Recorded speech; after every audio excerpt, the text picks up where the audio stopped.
Australians who wander free of care through your rich and moonlit nights and your days of golden air. I sing of the Gurindji who are waiting while I speak, with the spirit of their dreaming on the banks of Wattie Creek. And then I talk about that walk-off from Waterville. Well, when we come back after that race meeting, Niggeray, and we did to come back, we wanted to just get our stuff from truck. We had a couple of trucks in from Niggeray, and that evening, and someone said, "Oh, old pension come back from Darwin." They said, "Oh, you know what we're going to do about it tomorrow? Everybody get up, you know, where the camp, everybody marched up to listen to this old man been talking. Okay, we got to make a move tomorrow. Before we keep everybody and keep pensioner women and men, okay, you know, keep them warning. Okay, as soon as everybody have breakfast, we can go to Bestie office and see Mr. Fisher, and nobody can work for it. We got to start. Okay, that night, we're at the camp, everybody, because it's been good news. So that's one day you didn't go to work? Next morning, just one day, as soon as we been come back from Niggeray, and that late, and back by this time, right? And that night, we had to listen to old Pigeon, what he got to tell us. Every family been going to listen to Pigeon. Okay, tomorrow we got to go to Bestie office, talk to Mr. Fisher, drag him out from office. We want to talk to him outside from office, and we're going to start walk away. So we did. All right, we camped that night, and next morning everybody get sort of dressed after breakfast, and everybody been come to sort of one places. All been meet up there, and so we've been walking to office, Bestie office. Okay, and all Pinchen and Jerry and few others, elders, been look for, going inside, found this bloke sitting in his office. And this old man said, "Oh, we gotta tell you something. Could you come out? Just for a second." So Mr. Fisher come out, and everybody was just right around that bloke. He was in the middle, and Pinson there, and Jerry and a few others, elders. Okay, talk to him. Okay, we've been brought up by Bestie. And you know, we've been working slave, just for tobacco, bit of salt beef, bucket of tea, a bit of damba. That's all. And nothing for every week. We used to get one box of matches and niggy tobacco. This time, we just sorry. You can up your station. It's your station, we just walk out of station. Now. And Mr. Fisher said, "Oh, you're joking. I'm taking my mob now. I'm taking everybody from this station. So you can't see us more. When we leave this station, we mean that because especially the rich people, one of your boss, they in Sydney, some in England, and they shouldn't give us fair go. Good house, good everything. Now, they didn't recognize we are human being. They must even think us some other animal. Now we just walked away. Okay, goodbye. So we walked away.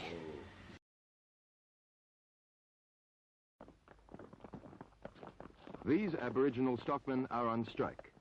They walked off the job over a month ago. Their wives, children and relatives went with them. This is the Wave Hill mob. Wave Hill is the Territory's biggest cattle station, 5,186 square miles.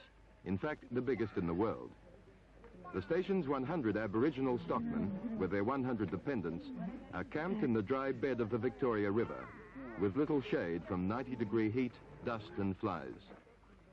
Here in the vast outback, 600 miles south of Darwin, I listen to allegations of deprivation and inhumanity, of Aborigine claims that on some stations they live like dogs, in huts they have to crawl into.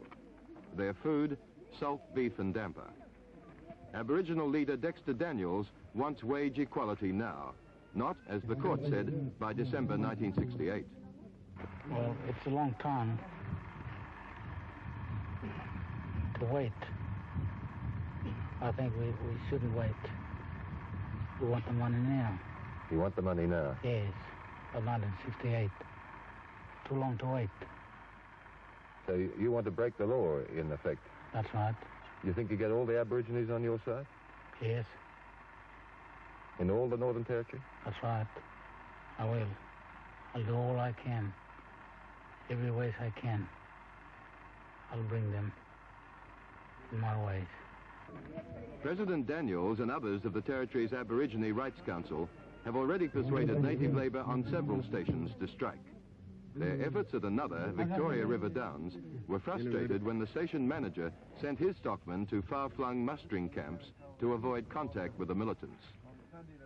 Four Corners itself was denied contact with the management of Wave Hill by refusing us permission to land at the station homestead.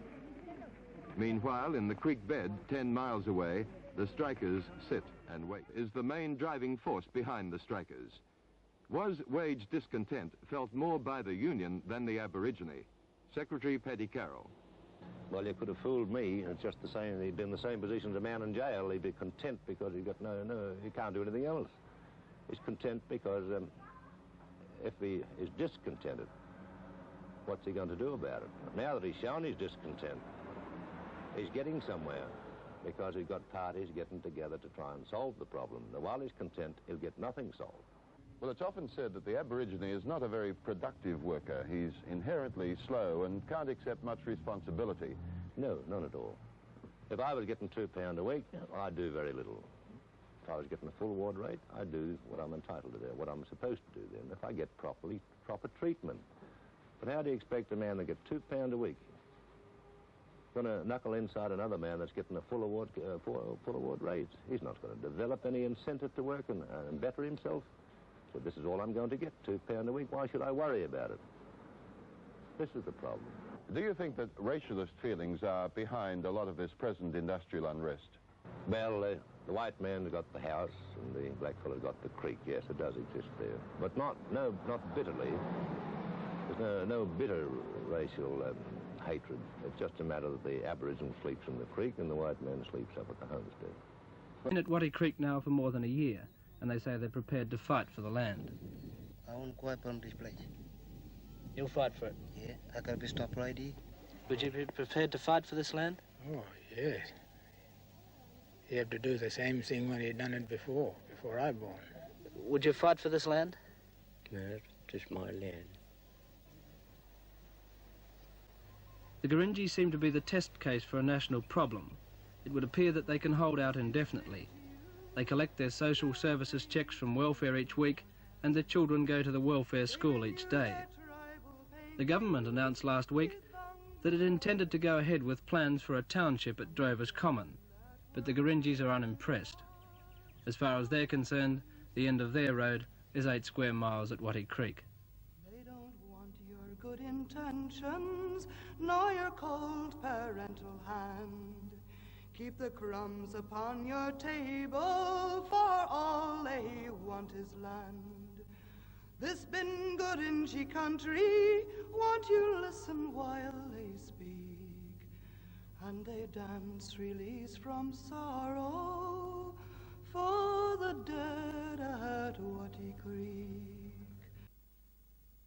My name is Vincent Lingiari, came from Tagurago, Watty Creek Station. Yalang ulong unayana, Watty Creek ulong, unayani, mulangura, unanyurayani, unayani, charagapko, changagani, kariao, mulangura, alnyana unamana na charagap. That means that I came down here to ask all this Solomon here about the land right. What I got story from my old father or grandpa, that land belonged to me, belonged to Aboriginal men before the horse and the cattle come over on that land, where I'm sitting now. Well, that's what I've been keeping on my mind. Now, I still got it on my mind. That's all the word I can tell you. The Prime Minister spoke. Men and women of the Gurindji people, on this great day, I, Prime Minister of Australia, speak to you on behalf of the Australian people, all those who honour and love this great land we live in. I want to acknowledge that we Australians still have much to do to redress the injustice and oppression that have for so long been the loss of black Australians. I want to promise you that this act of restitution which we perform today will not stand alone. Your fight was not for yourselves alone, and we are determined that Aboriginal Australians everywhere will be helped by it. I want to promise that through their government, the people of Australia will help you in your plans to use this land fruitfully for the Gurindji. And I want to give back to you formally, in Aboriginal and in Australian law, ownership of this land of your fathers. And with that, Mr. Whitlam bent down and picked up a handful of the red Watty Creek dust and, in a reversal of history, returned to the Gurindjis, the land of their dreams. When the white settler John Batman originally took over the land on Port Phillip Bay, the tribal elders there handed him the dirt as a sign of their pledge. Mr. Whitlam said the land at Watty Creek would now be the possession of the Gurindjis and their children forever. Firmly clutching the soil, one of the original petitioners to the Governor-General 9 years ago, Mr. Vincent Lingiari, replied.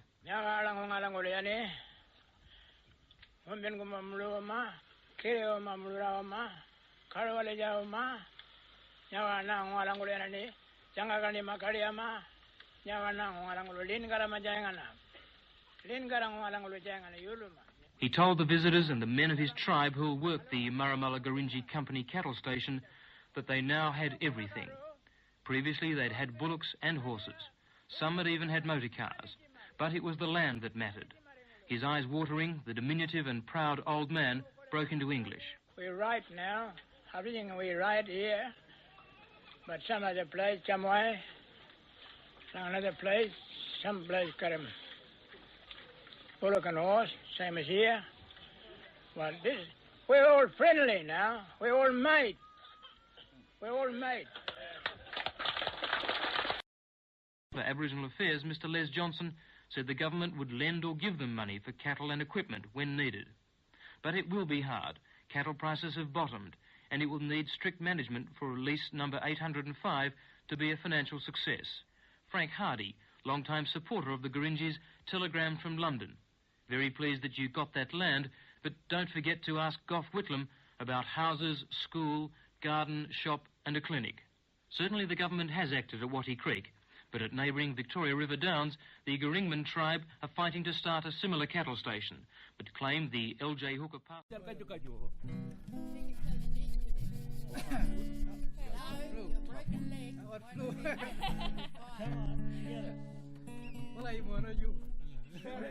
One night set. One night. Come on, Terence. Come on. No, it's not that broken. It's got a little bit broken. Come on. Come on. Join in. This is called jamming. Come on.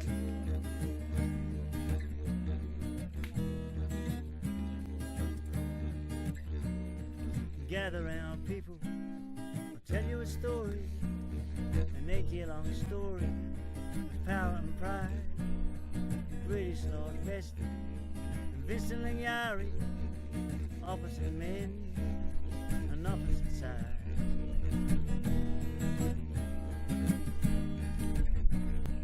Vesta was fat with money and muscle. Beef was his business, and broad was his door. Vincent was lean, spoke very little. He had no bank balance, hard dirt was his floor. From little things, big things grow. From little things, big things grow.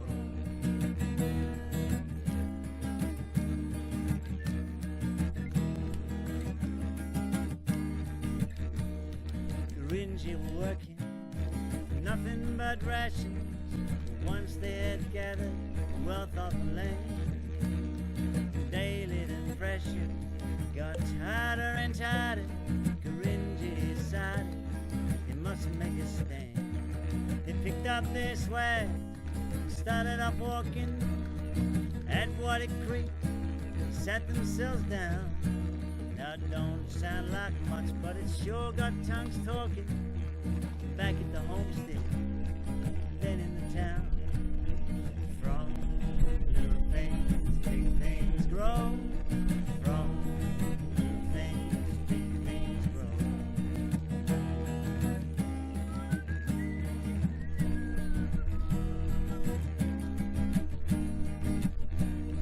The vestryman said, I'll double your wages. 7 quid a week you have in your hand. Vincent said, we're not talking about wages. We're staying right here till we get our land. Vestryman roared, vestryman thundered. You don't stand the chance of a cinder in snow. Vince said, if we fall, others are rising. From little things, big things grow. From little things, big things grow.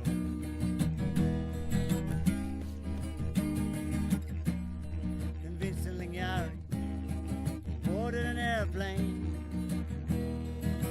landed in Sydney, big city lights, and daily he went round softly speaking his story to all kinds of men from all walks of life. Vincent sat down with them big politicians. It's a fair, they told him. Why, it's a matter of state. Let us sort it out. Why, your people must be hungry. Vincent said, no thanks. We know how to wait. And Mr. Morris come along. Things grow. He said, hey, you steal another man's country. Oh, yeah. That's all right.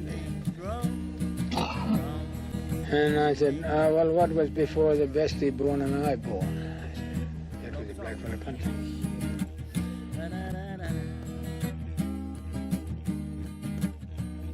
Then Vincent Lingiari returned in an airplane back to his country once more to sit down. He told his people, let the stars keep on turning. We got friends in the south, in the cities and towns. 8 years went by, 8 long years of waiting, till one day a tall stranger appeared in the land. And he came with lawyers, and he came with great ceremony, and through Vincent's fingers he poured a handful of sand. From little things, big things grow.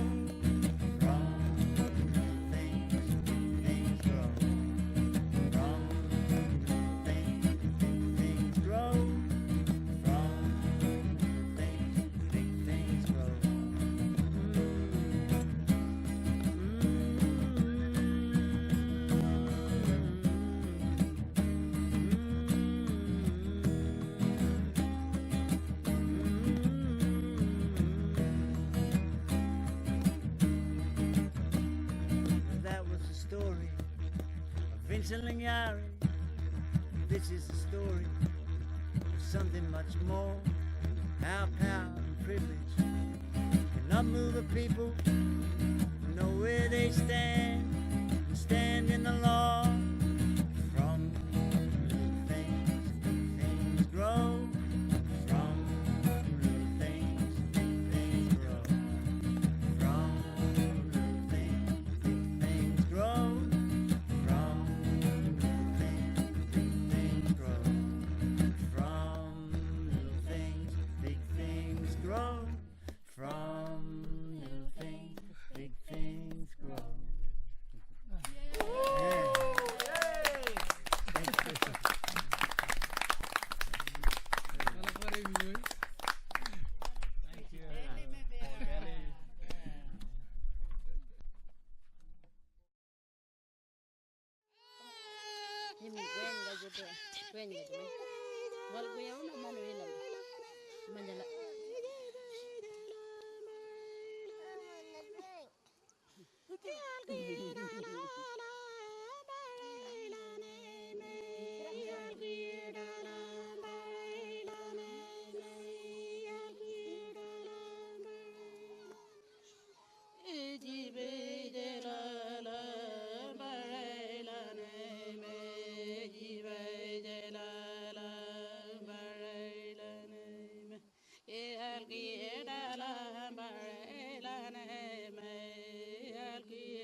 Jujuan nói Algi dalam berelana, algi dalam